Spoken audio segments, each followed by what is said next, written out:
जय हिंद साथियों, सबसे पहले सभी देशवासियों को गणतंत्र दिवस की हार्दिक बधाई। आज हम चर्चा करेंगे महात्मा गांधी की। महात्मा गांधी को मजबूरी का नाम कहा जाता है, लेकिन मजबूरी नहीं, मजबूती का नाम थे महात्मा गांधी। कैसे, तो आगे हम आपको बताते हैं। गांधी को बहुत लोग बहुत तरीके से बदनाम करते हैं। लोग कहते हैं कि गांधी ने क्या किया था। आज हम आपको बताएंगे कि गांधी ने क्या किया था, जिसके वजह से इन्हें खुद सुभाष चंद्र बोस ने फादर ऑफ नेशन कहा था, और ये गांधी ही थे जिन्हें बापू भी कहा जाता है। तो गांधी आखिर देश के बापू कैसे बन गए, फादर ऑफ नेशन कैसे कहला है, और कोई इस टैग को क्यों नहीं ले पाए, पूरी कहानी को जानते हैं गांधी जी के बारे में। आप बस वीडियो पर अंत तक बने रहिएगा। आज हम आपको गांधी जी के बारे में पूरा डिटेल बताएंगे। देखिए, दरअसल 2 अक्टूबर 1869 में इनका जन्म होता है। जन्म के बाद से ही इनके जीवन में बहुत सारी मुसीबतों का पहाड़ टूट पड़ता है। इनके पिताजी का देहांत इनके बचपन में ही हो जाता है, जिसके बाद ये पढ़ने में काफी तेज रहते हैं और इनकी मां चाहती है कि ये पढ़े लिखे। इनके रिश्तेदार इन्हें हेल्प करते हैं और इन्हें पढ़ने के लिए विदेश भेज देते हैं। जब ये विदेश जाते हैं तो वहां पढ़ाई में बहुत अव्वल होते हैं, और जिसके वजह से इनके घर वाले काफी खुश होते हैं। जब ये इंग्लैंड पढ़ने गए थे तो वहां इन्होंने वकालत की पढ़ाई की, जिसके वजह से एक अब्दुल्ला चाचा थे जो इनको बोले कि तुम मेरा वकालत करेगा। जिसके बाद इन्होंने हंसते हुए कहा, क्यों नहीं चाचा जी, मैं आपका वकालत करूंगा। उसके बाद अब्दुल्ला इन्हें साउथ अफ्रीका भेज देते हैं अपना केस को लड़ने के लिए। जब ये साउथ अफ्रीका जाते हैं तो वहां भी आंधी ला देते हैं, इसीलिए गांधी को हम आंधी भी कहते हैं। तो वहां पे कैसे आंधी लाते हैं ये जानते हैं। साउथ अफ्रीका में जब ये जाते हैं तो इन्हें बस से ढकेल दिया जाता है, ये बोल के कि तुम काला व्यक्ति है। ये इनके दिल पे बड़ा आहत होता है। यह कोर्ट में जाके केस फाइल कर देते हैं कि यहाँ पे जो रंगभेद नीति का ये इस प्रकार का क्रूरता हो रहा है वो खत्म होना चाहिए। और जैसे ही ये केस करते हैं, कुछ दिन के बाद ये केस ओपन हो जाता है। उस केस को ये खुद डील करते हैं वकील बनके, और धीरे धीरे धीरे धीरे पूरे साउथ अफ्रीका से रंगभेद नीति को दूर कर देते हैं। यह सूचना जब पूरे संसार में जाता है तो पूरे विश्व के लोग गांधी के नाम से प्रभावित हो जाते हैं कि एक गांधी था जो साउथ अफ्रीका जैसे देश में रंगभेद नीति को दूर कर दिया। उसके बाद अमेरिका में भी इसका चर्चा होता। अमेरिका में भी रंगभेद नीति उस समय बहुत ज्यादा चल रहा था। अमेरिका में भी यह दूर किया जाता इन्हीं का टेक्निक आजमा के। पूरे विश्व में जहां जहां यह नीति चल रहा था, रंगभेद नीति, सभी को इनके वजह से दूर हो जाता है। इन्हीं का तरीका अपनाते हैं। पहले केस करते हैं, उसके बाद जज साहब इंसाफ करते हैं कि यह गलत है। साउथ अफ्रीका में पता है 2 पुल बनता था, 2 रोड बनता था, एक से काले लोग जाएंगे, एक से गोरे लोग जाएंगे। ये सारे चीज को दूर करने वाले इकलौता है गांधी। विदेश में भी जाके ऐसा करने वाले ये व्यक्ति हैं, जिसके वजह से भारत ही नहीं पूरे विश्व में बहुत सारे ऐसे देश हैं जहां इनका फोटो लगा हुआ है, इसी घटना के वजह से। बाकी गांधी जी भारत आते हैं 1915 में। जैसे ही ये भारत आते हैं तो भारत के लोग इन्हें भारत को लीड करने के लिए दे देते हैं। उस समय भारत गुलाम रहता है, अंग्रेजों के चंगुल में फंसा हुआ रहता है। तो फिर वहां से ये भारतीय राजनीति को लीड करते हैं और 1917, 18, 19, 20 तक 3-4 आंदोलन कर देते हैं।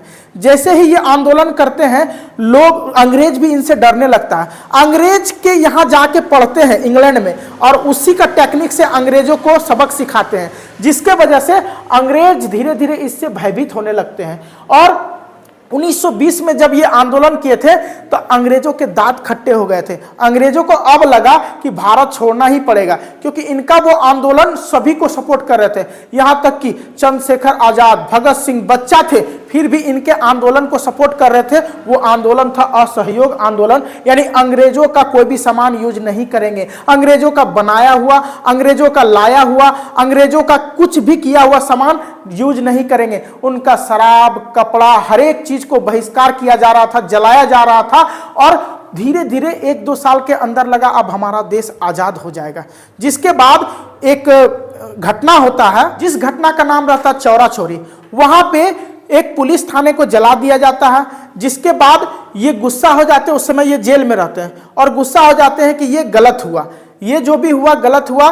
किसी को मारना नहीं था, पुलिस थाने को जलाना नहीं था। उस पुलिस थाने में लगभग 20-22 पुलिसकर्मी की मौत हो जाती है, जिसके वजह से इनको आहत होता है और ये केस को वापस ले लेते हैं और आंदोलन को भी वापस ले लेते हैं कि अब हम ये आंदोलन को यहीं रोक रहे हैं, जिसके वजह से भगत सिंह, चंद्रशेखर आजाद और बहुत सारे क्रांतिकारी का खून खौल जाता है कि कितना अच्छा हम लोग आजादी के करीब पहुंच चुके थे।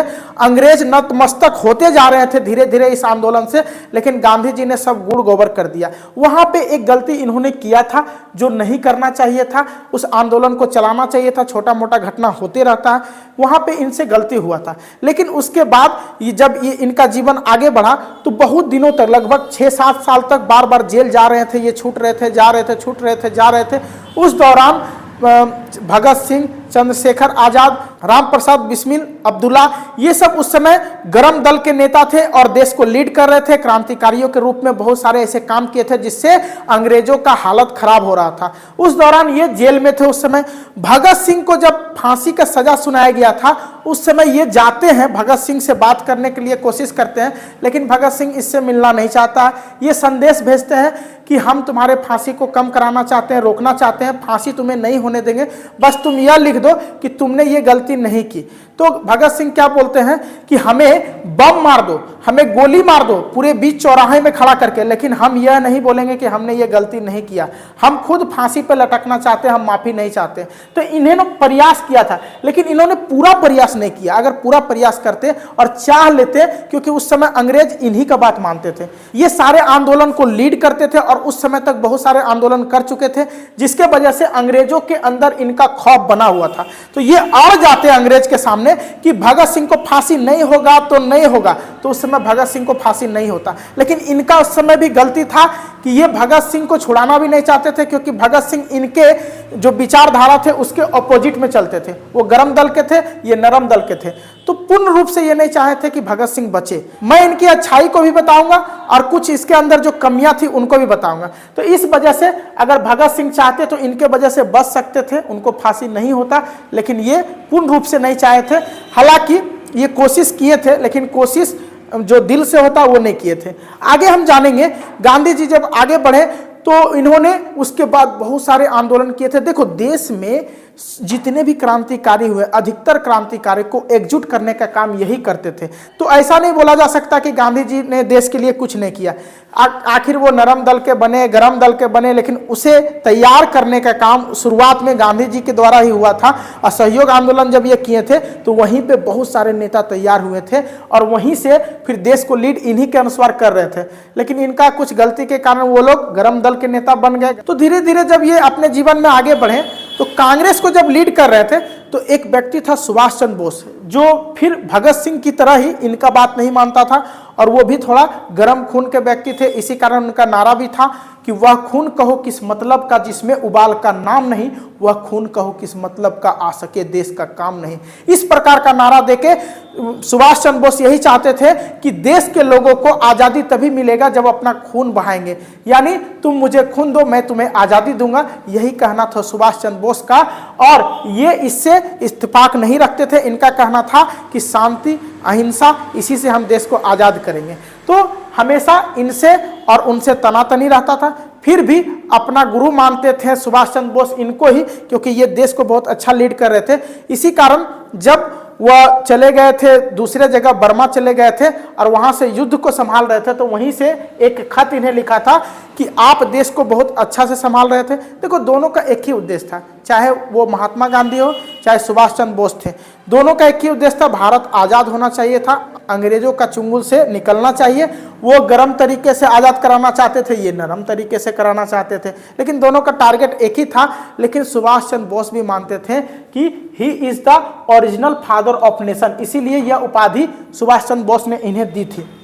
और उसके बाद देश में ये इतना ज़्यादा आंदोलन लीड किए थे कि दिमाग से काम लिए थे। कोई भी आंदोलन उग्र होता था तो वापस ले लेते थे कि साल 2 साल बाद फिर शुरू करेंगे, नहीं तो अगर ये भी उग्र हो जाते तो हो सकता था कि उस समय नेताओं का ये जितना भी जत्था था ये खत्म हो जाता। जो भी अंग्रेज बोलता था, अगर उसे मानने वाला बात रहता था मानते थे, जो मानने वाला बात नहीं रहता था उसे नज़रअंदाज कर देते थे। इसी कारण कई बार इन्हें जेल भी जाना पड़ा, अंग्रेज इसे कई बार जेल में ठूस देते थे, निकलते थे फिर भी झुकते नहीं थे। और इसी कारण गांधी को महान कहा जाता है। देखो, गांधी जी सारे नेताओं को एकजुट करने के साथ ही उनको हमेशा गलत और सही का निर्देश भी देते थे, as a father of nation, as a Congress leader के रूप में, ठीक है, सबसे मुख्य नेता थे। लेकिन इन्हें किसी पद का लोभ नहीं था, इन्हें इसी कारण इन्हें महात्मा कहा जाता है।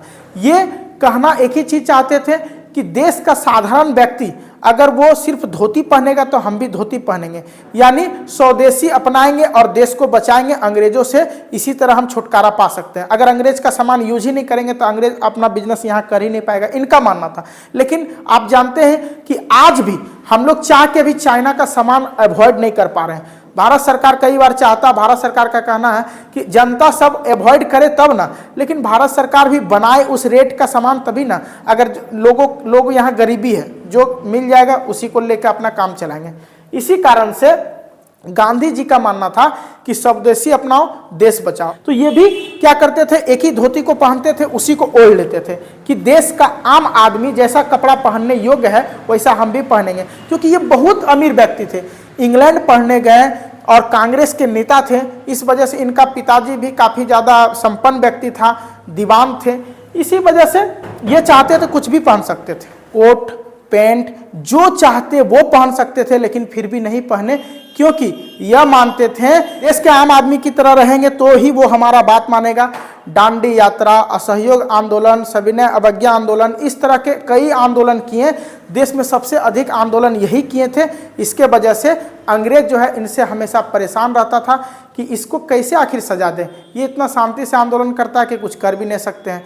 तो ये देश को संभालने का काम किए थे, देश के क्रांतिकारियों को समझाने का काम किए थे, इसीलिए इन्हें महान माना जाता। साथ ही इन्हें कोई पद का लोभ नहीं था, ये चाहते तो 1947 में प्रधानमंत्री बन सकते थे, लेकिन इन्होंने कहा हमें कोई पद का लोभ नहीं है। यह इनकी महानता को दिखाता है, इसी कारण गांधी जी को महान माना जाता है। उसके बाद जब देश आज़ाद हो गया था तो नाथूराम गोडसे एक व्यक्ति था जो इन्हें गोली मार दिया था। जैसे ही इन्हें गोली मारा ये मर गए थे। नाथूराम गोडसे का मानना था कि ये हिंदुस्तान पाकिस्तान का बंटवारा कर दिया था, लेकिन ऐसा कोई बात नहीं था। उस समय बहुत सारे नेता का राय लिए थे, जिसके बाद ये काम किए थे।